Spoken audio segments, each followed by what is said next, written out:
Approximately 240,000 citizens in the United States past the age of 60 are going to experience a mini-stroke this year without even realizing it occurred. Close to one-third of these individuals will suffer a full-scale stroke within the subsequent 90 days. A significant number of those severe strokes take place during the initial 48 hours. The opportunity to prevent that second, catastrophic event presents itself the very second the initial episode concludes. Unfortunately, the majority of people completely miss this critical time frame because the initial warning sign was painless, brief, and appeared entirely insignificant. This evening, I intend to guide you through the precise changes that occur within your brain during the hours, days, and years following an ignored mini-stroke. I'm going to highlight the crucial 3-minute time frame where taking action alters your entire trajectory. Furthermore, I will provide a candid breakdown of what can still be undone, what can be delayed, and what is permanently lost if you delay action. Frankly, this represents one of those rare areas in healthcare where the medical system generates far greater revenue managing your illness than preventing it through early detection.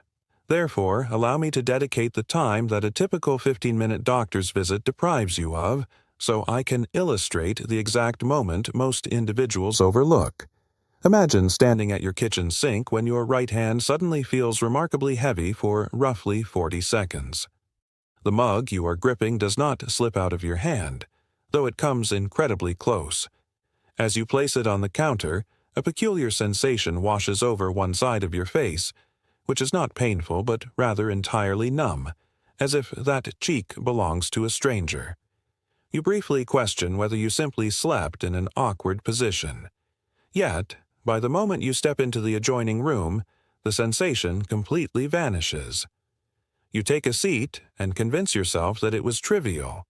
That exact instance when you sit down and dismiss the event as nothing constitutes perhaps the most perilous choice you will make throughout your 60s. What your brain just endured carries a formal medical designation known as a transient ischemic attack, or TIA. The term transient is highly deceptive because while it indicates that the symptoms dissolved, it absolutely does not mean the underlying trigger has disappeared. To visualize this clearly, imagine a smoke detector in your kitchen blaring for 40 seconds before falling silent entirely on its own. The majority of homeowners would assume it was a mere technical glitch, perhaps triggered by steam from a boiling kettle or a stray insect. However, that device is occasionally detecting actual heat generated by a damaged wire concealed behind the drywall, an electrical hazard that remains hot, continues to spark, and is actively escalating into a major structure fire. While the siren stopped making noise, the underlying threat never dissipated. This scenario mirrors precisely what just occurred inside your head. A microscopic blood clot or a minute fragment of arterial plaque momentarily obstructed the oxygen delivery to a specific region of your brain tissue. Your natural defenses dissolved the blockage, restoring normal circulation and causing the symptoms to fade. Nonetheless, the damaged blood vessel that generated the clot remains completely unchanged. The arterial buildup that broke apart is still present in your system. The biological environment that permitted the incident to occur the first time will inevitably allow it to happen a second time. Unfortunately, the next occurrence might not resolve itself without medical intervention. At this point, I want to pause and examine the psychological reaction that occurs during that moment by the sink. Your brain, which is the exact organ currently experiencing a crisis, happens to be the same organ responsible for deciding whether you seek emergency care. In the immediate aftermath of a minor stroke, your mind naturally favors a deeply comforting explanation. It prefers to assume you merely pinched a nerve, rather than face the terrifying reality that a blood vessel was just obstructed internally. This reaction is entirely normal and deeply human, which explains precisely why an overwhelming number of these episodes are never reported to medical professionals. The individual going through the medical event is often the person least capable of objectively recognizing its severity.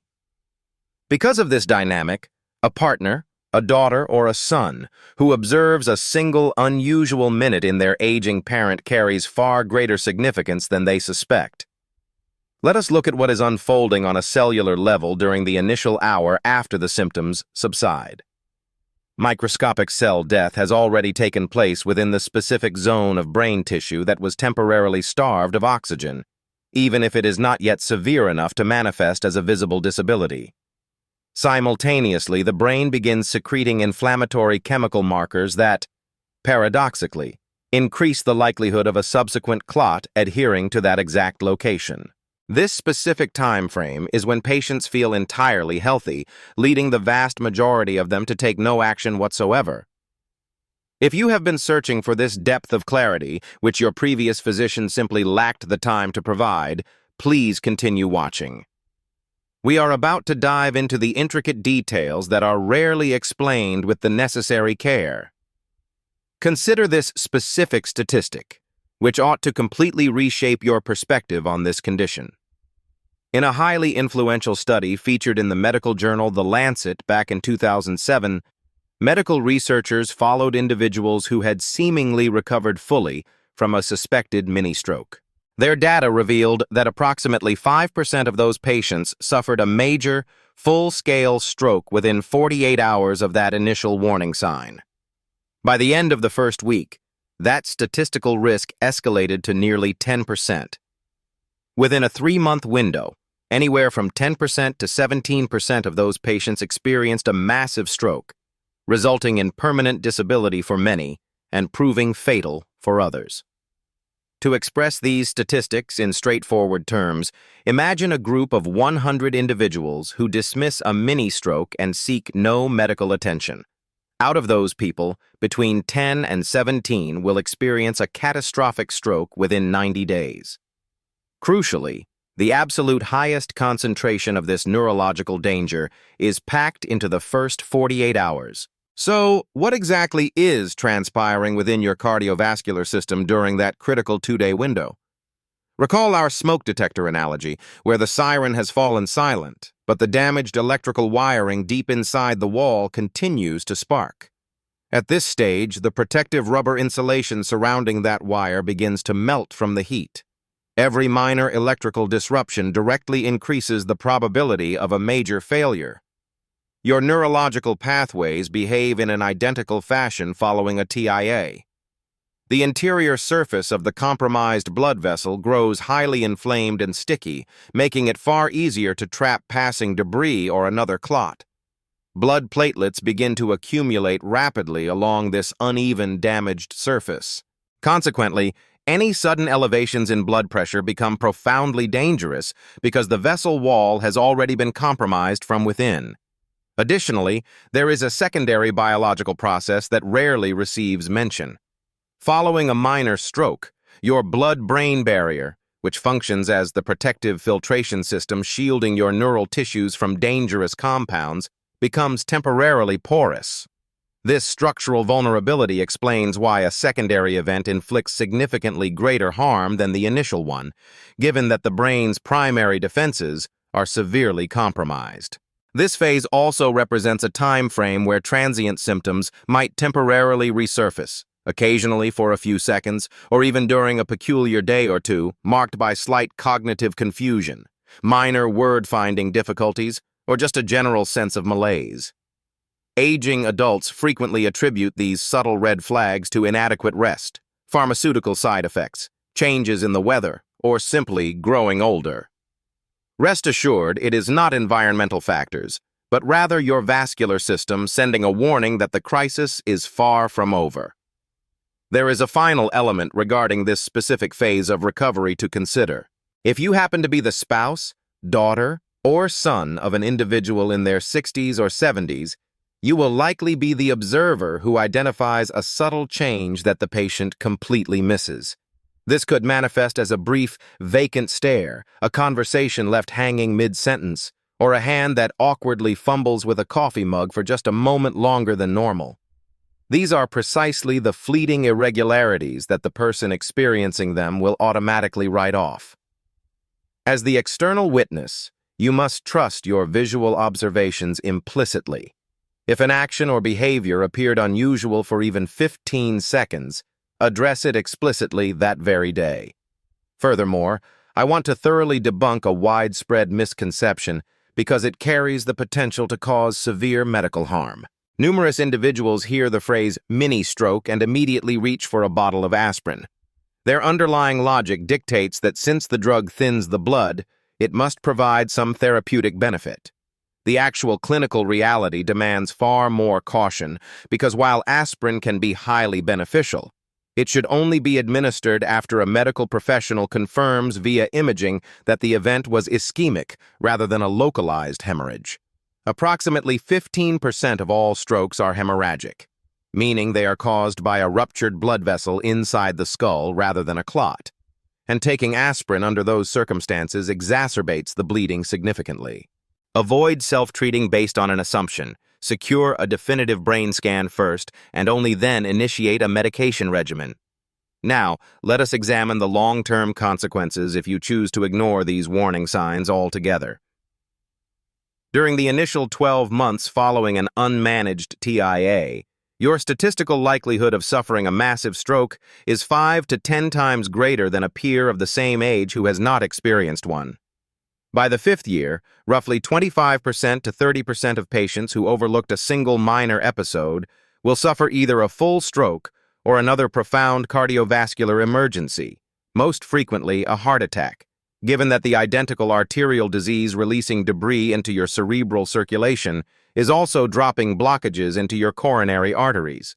Yet, the aspect of this condition that receives far too little attention is what can be described as the gradual progression. Not every unaddressed TIA culminates in a sudden, dramatic medical emergency requiring immediate hospitalization. Instead, some manifest as a slow, silent degradation of your brain's white matter, which comprises the vital neural circuitry linking areas responsible for cognition, memory retention, physical equilibrium, and motor function. You will not experience a singular catastrophic health crisis. Rather, you will gradually perceive over several months that your mental clarity is growing increasingly cloudy. You might find yourself searching helplessly for common words in the middle of a sentence with growing frequency. You may begin to stumble occasionally on staircases that you previously navigated without a second thought. Your energy levels might plummet by mid-afternoon, your coordination will become unsteady, and your overall mood may begin to decline. This progressive neurological condition is formally known as vascular cognitive decline. In a 2019 clinical trial featured in the journal Neurology, scientists discovered that seniors past 60 with a history of just one unrecognized TIA demonstrated quantifiable cognitive deficits within 2 to 4 years when compared to control groups of a similar age. You certainly feel these shifts occurring, yet you fail to connect them back to that brief 40-second incident at the kitchen counter 3 years prior when your fingers grew heavy and you set down your coffee mug. This represents the creeping, hidden version of the cognitive loss that individuals dread above all else. Most importantly, this is the exact destructive path that leveraging the 3-minute evaluation window can effectively halt. We have now arrived at the most critical segment of this discussion.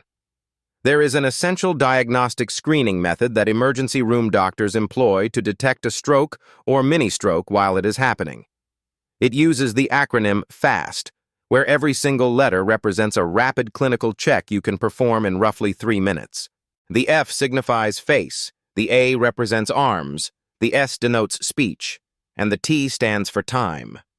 By executing these 3 straightforward evaluations whenever you suspect an issue, whether for yourself, a partner, an aging parent, or a companion at a restaurant, you can identify an active cardiovascular event during the precise window when medical care can still reverse the damage. Let us break down the exact steps for each check. For the face check, examine your own smile in a mirror, or ask the individual to smile directly at you while observing both sides of their expression. During a TIA or a major stroke, one side of the mouth frequently fails to elevate symmetrically with the opposing side. This physical dropping can be incredibly slight, appearing merely as a single corner of the lips lagging behind, but it remains a distinct indicator. If a simple smile proves inconclusive, instruct the person to bare their teeth clearly.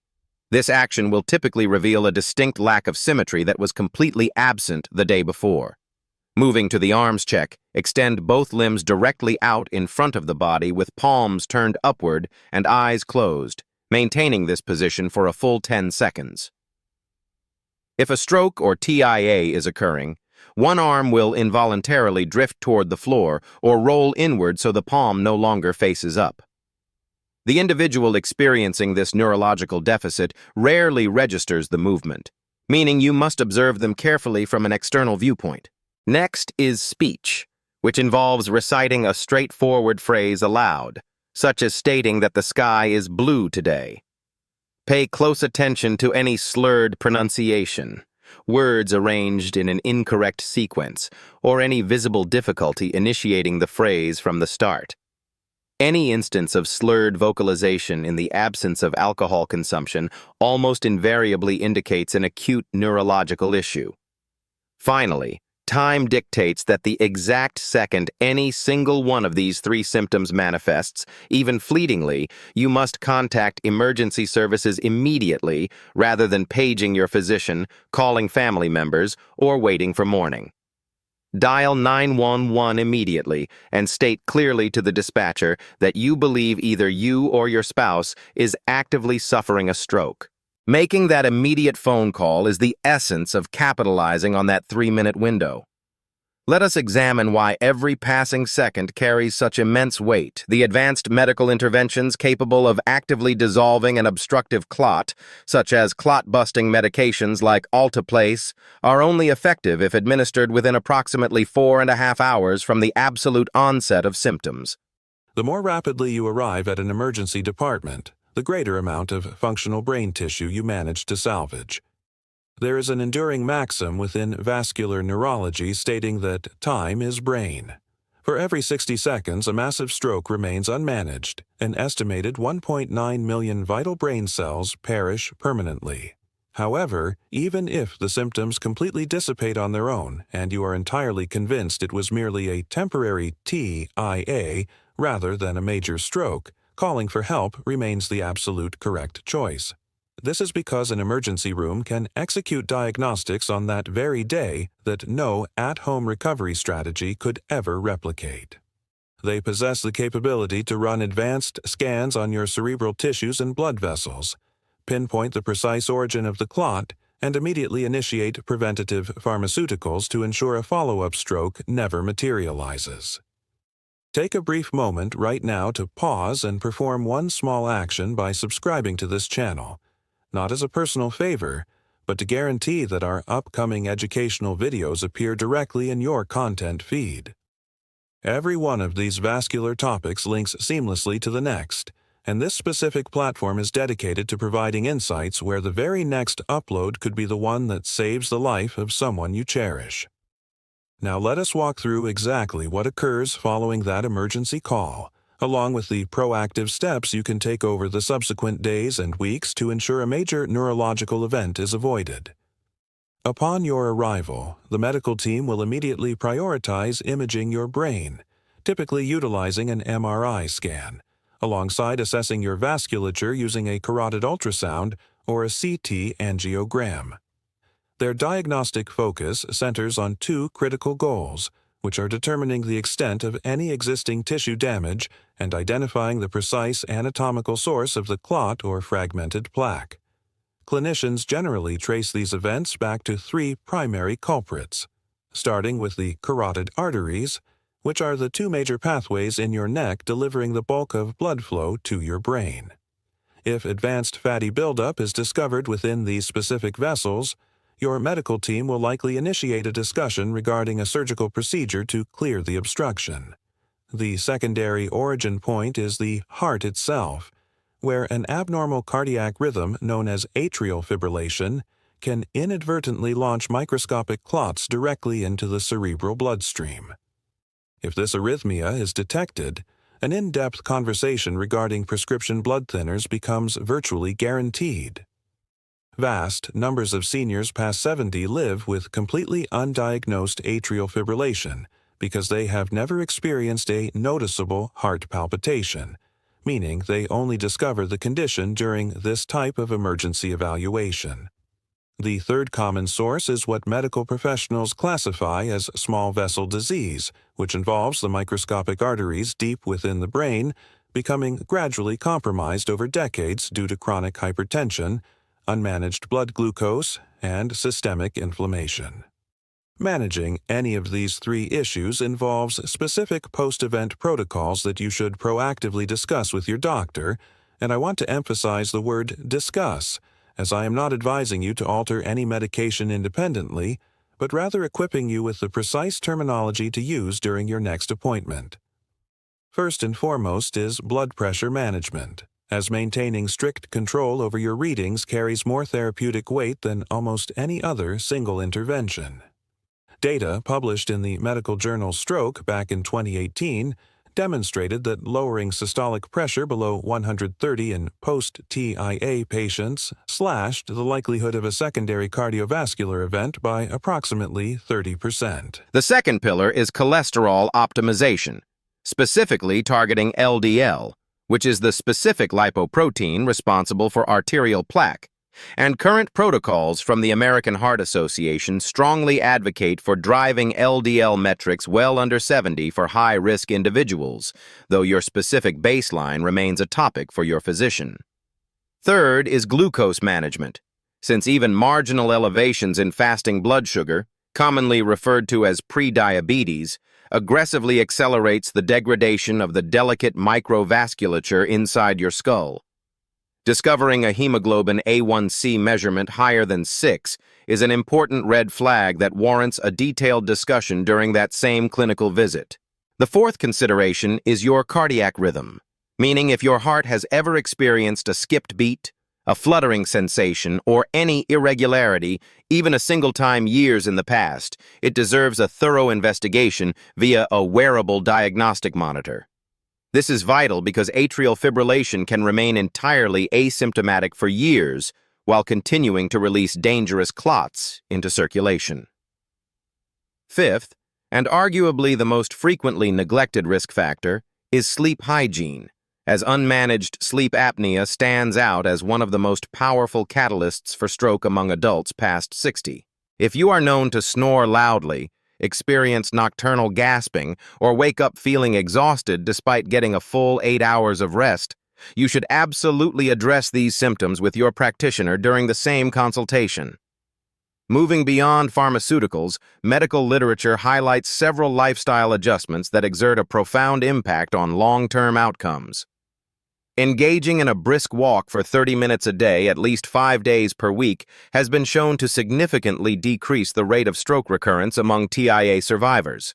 Adopting a primarily plant-focused dietary style, frequently modeled after the Mediterranean diet, is backed by substantial clinical evidence for its vascular benefits.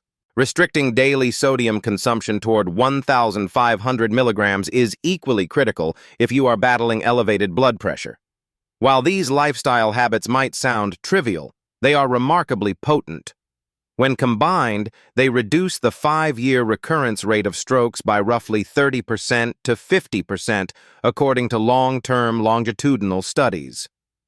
Allow me to provide a quick checklist of practical preparations to complete before you arrive at your next medical consultation. First, compile the granular details of the incident, including the precise time of onset, the exact duration of the symptoms, the specific side of the body involved, and every physical sensation you noted. Document these facts on paper beforehand, as human memory becomes notoriously unreliable under the emotional strain of a clinical encounter. Second, provide a comprehensive 2-week log of your blood pressure readings if you have been tracking them. If you lack this data, purchase an automated home blood pressure monitor tomorrow. Record your metrics every morning and evening and present those figures to your provider. Third, generate an exhaustive inventory of every prescription drug and over-the-counter supplement you consume, complete with their exact dosages, a task that your local pharmacist can easily help you compile if needed. Stepping into the clinic armed with these three distinct pieces of information transforms your appointment from an exercise in guesswork into a highly collaborative medical dialogue. At this juncture, I want to offer a level of transparency that most health content creators tend to avoid. Certain aspects of neurological damage can be completely undone, whereas other structural changes are entirely permanent. Regarding what can be reversed through proper follow-up care, the acute inflammation within your blood vessel walls typically subsides within weeks. The compromised blood-brain barrier effectively reseals itself, and the dangerous 48-hour vulnerability window officially draws to a close. If you experience a singular mini-stroke and intervene immediately, your overall cardiovascular risk profile can return remarkably close to your historical baseline within 6 to 12 months. On the other hand, the minor white matter abnormalities that may have accumulated from previous unnoticed vascular events will generally plateau rather than resolve. These microscopic scars will not progress if you aggressively manage the root causes, though they will never truly revert to pristine tissue. Fortunately, your central nervous system possesses the ability to forge alternative pathways around these damaged zones through a process known as neuroplasticity, even though the underlying structural circuitry remains permanently altered. What can never be retrieved, however, are the millions of brain cells destroyed during a massive, full-scale stroke, which represents the exact clinical boundary you must avoid crossing at all costs. The comprehensive prevention strategy I have just outlined is engineered from top to bottom specifically to preserve your health on the safe side of that boundary. I share these stark realities not to induce panic, but to ensure your level of personal urgency directly aligns with your physiological reality. This critical 3-minute window is a biological reality, and by emergency medicine standards, it represents an incredibly forgiving opportunity. The vast majority of life-threatening illnesses fail to provide a warning mechanism that features such an explicitly defined red flag. Prior to concluding, I must outline with absolute clarity the specific symptoms that dictate you immediately stop viewing this presentation, pick up your phone, and contact emergency services without a single moment of hesitation.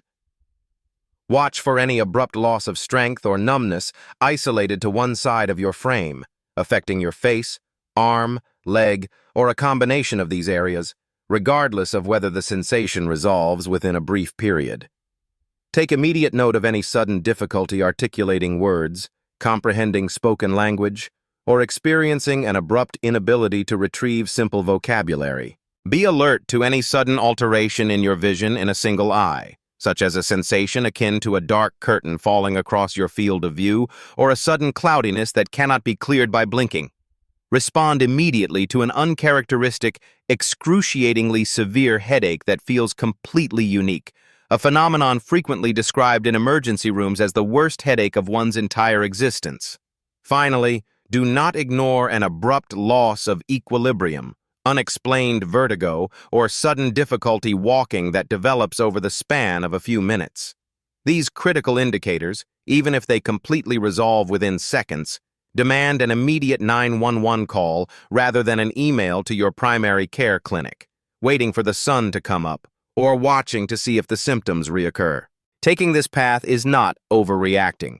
It represents utilizing that 3-minute window exactly as it was biologically intended to be used.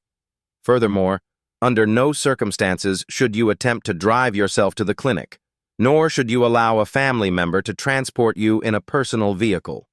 Paramedics and emergency services are deployed because they possess the capability to initiate life-saving protocols directly inside the ambulance, meaning every minute wasted in a standard car ride equates to a loss of brain tissue that cannot be recovered. Before we conclude our discussion today, I want to share one final piece of clinical data. In a clinical case study published back in 2021 within the journal Cerebrovascular Diseases, a team of medical investigators detailed a highly consistent clinical pattern they observed across a large cohort of patients in their stroke ward. The observed progression unfolded in identical fashion. An individual experienced a single brief episode of one-sided numbness or weakness lasting less than 2 minutes, yet they mentioned it to absolutely no one. Throughout the subsequent 24 hours, they felt entirely healthy and asymptomatic. Then, anywhere from 3 to 10 days following that minor event, they suffered a massive stroke that resulted in permanent neurological disability. The research group formally labeled this dangerous sequence of events as the silent prequel. In this analogy, the transient mini-stroke serves as the opening preview, while the catastrophic full-scale stroke represents the devastating main event. In nearly every historical file analyzed, that initial warning sign went entirely unrecorded because the patient was either alone, chalked it up to simple exhaustion, or felt too self-conscious to bring up an issue they perceived as utterly trivial. I need you to internalize this reality with absolute clarity. No structural warning sign of a TIA is ever too insignificant to report, and there is zero reason to feel self-conscious about it. Those 40 seconds where you nearly let a mug slip from your fingers are not a fluke. They represent your brain issuing a polite request for medical intervention before it is forced to demand your attention under far more severe circumstances. Before signing off, I have a single request for everyone watching this video, which is to share your current age bracket in the comment section below, whether you are in your 60s, 70s, or 80s. The underlying physiological drivers discussed today vary slightly as we progress through these specific decades of life.